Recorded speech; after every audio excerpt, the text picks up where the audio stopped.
सदस्य श्री राजेश कुमार सिंह जी।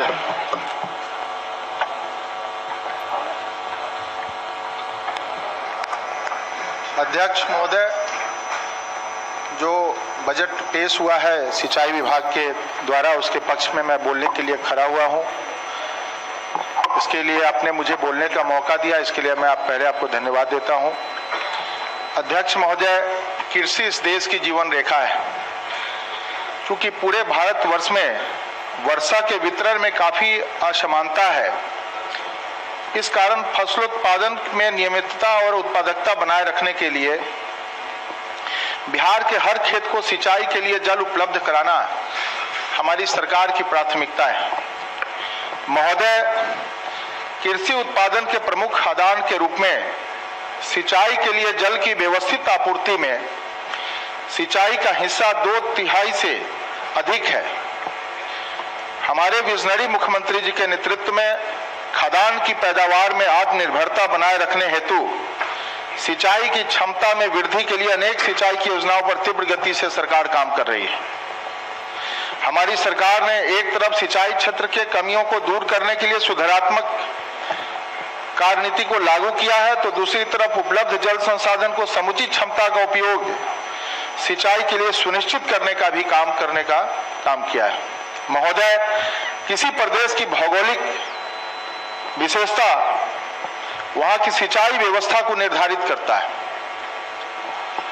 बिहार में सिंचाई के लिए प्राकृतिक और गैर प्राकृतिक दोनों साधन हैं।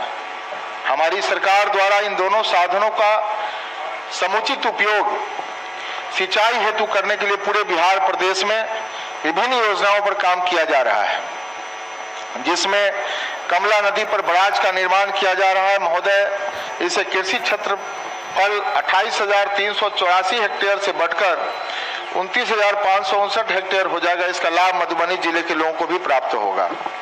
महोदय, माननीय मुख्यमंत्री जी के नेतृत्व में हमारी एनडीए सरकार गंगा जल उद्भव योजना पर भी काम कर रही है। गंगा नदी से पानी को लिफ्ट कर राजगीर, नालंदा, गया जिले में पहुंचाने के साथ पेयजल की समस्या भी दूर होगी और यह योजना लगातार अपनी पूर्णता की तरफ बढ़ रहा है। महोदय, जल संसाधन विकास की कड़ी में कोसी मची लिंक योजना पर भी काम चल रहा है। हर घर में नल जल योजना निश्चय के तहत इस साल बिहार के छूटे हुए परिवारों को नल जल का उपलब्ध कराना हमारी सरकार की प्राथमिकता है। अध्यक्ष महोदय, कृषि विभाग के आंकड़े के अनुसार बिहार में चल रहे सिंचाई परियोजनाओं के फलस्वरूप कृषि उत्पादन में पर्याप्त वृद्धि हुई है। 2017 में बिहार में शुद्ध सिंचित क्षेत्रफल 29,86,842 हेक्टेयर था, जो 2020 आते 31,40,17 हेक्टेयर हो गया। यह बढ़ोतरी माननीय मुख्यमंत्री जी के नेतृत्व में चल रही हमारी एनडीए सरकार की उपलब्धता को दर्शाता है। आज बिहार के लगभग 63% कृषि भूमि पर सिंचाई की सुविधा उपलब्ध है।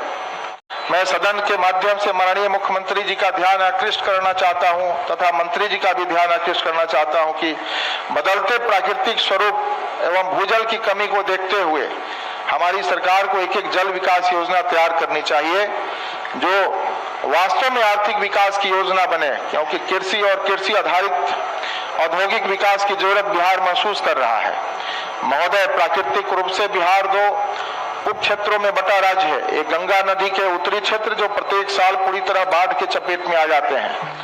इससे प्रतिवर्ष जान माल के भाव की क्षति होती है। बाढ़ की विभीषिका से औसतन बिहार दूसरे राज्यों की तुलना में ज्यादा प्रभावित है। अब तो बांका, गोड्डा और भागलपुर भी धीरे धीरे बाढ़ के मानचित्र पर आ गए हैं। दूसरा, गंगा नदी का दक्षिणी क्षेत्र जहां सुखाड़ का प्रकोप तीव्र होता है। अतः भविष्य को देखते हुए बिहार में क्षेत्रीय स्तर पर नदियों को जोड़ने की योजना पर कार्य करने की जरूरत होगी। अगर गहराई से विचार किया जाए तो राज्य में नदियों को जोड़ने की जितनी सार्थकता बिहार राज्य को है, शायद ही किसी दूसरे राज्य को उतनी जरूरत है। बिहार को अपने राज्य में बहने वाली नदियों को जोड़कर एक ग्रिड बनाने की दिशा में कार्य करने की जरूरत है। यह ग्रिड राज्य के विकास का नया मानचित्र होगा। भविष्य में योजना पूरे बिहार में खुशहाली का रास्ता प्रदान करेगा। अध्यक्ष महोदय, मैं समस्तीपुर जिले के मोहद्दीनगर विधानसभा से आता हूं। आप भी उसी जिले से हैं। बाढ़ का प्रकोप हमारे जिले में भी बहुत ही ज्यादा रहता है, हर साल वहां बाढ़ आता है।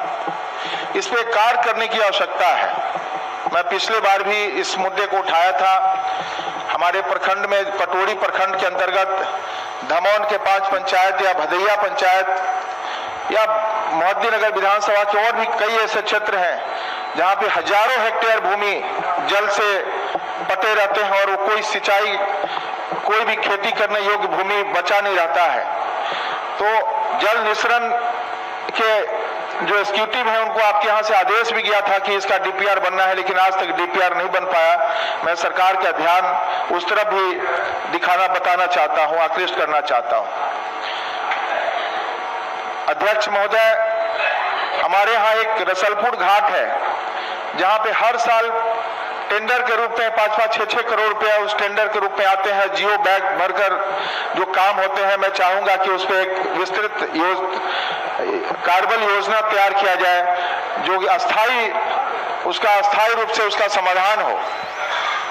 हमारे यहाँ आर्सेनिक का जो जल है, जो हम लोग पानी पीते हैं, उससे हजारों कैंसर पेशेंट पैदा हो रहे हैं, हजारों कैंसर पेशेंट बन रहे हैं। आम आदमी जल पीने लायक जल नहीं रहता है। उसकी तरफ भी मैं सरकार की ओर ध्यान दिलाना चाहता हूं। जो गंगा किनारे का जो गांव है, हजारों लोग देखा गया है कि कैंसर से पीड़ित हैं। ऐसे जगहों पे सरकार को विशेष रूप से ध्यान देने की आवश्यकता है। मैं इसी सब बातों के साथ सरकार को बहुत बहुत इसके लिए मैं धन्यवाद देता हूं। आपने हमें समय दिया और साथ में सचेतक महोदय को भी धन्यवाद देता हूं।